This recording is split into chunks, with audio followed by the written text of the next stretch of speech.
I write multiple drafts. I have to find the book in the edit, for me. Like I write it, I outline before I start, but after I've written the first draft, that's kind of the starting point for me. When I've got a complete book, I can look at it and go, okay, where is the story in this book? What is this really about? Where does it come to life? Because it's often not where I thought it was going to be. I think this is the really meaty part of the story. And then actually on the page, that part's kind of dead, but this other part has come to life. And then I start really getting to the work.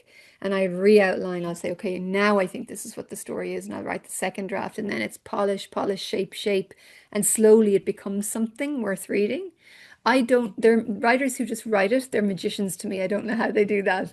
So in terms of timeline, I nearly always still keep the book chronological. Very rarely I will break it apart. I think with Nina, at one point I broke it apart a little bit. But the key thing about that book, about what happened to Nina, which is written in different points of view, that's quite challenging for a reader to be in the mind of one person and then be forced into the mind of somebody else. It can be jarring, can also be frustrating, particularly if you're enjoying one point of view and you're forced into another and you want to stay with the previous person. So it was absolutely key to me that we never went over old ground. And even though we were moving heads, the story itself always moved forward in time so that you had that to draw you through. And then I had to work to try to keep all of those voices interesting. But if I break it apart, I lose the ability to see and feel that.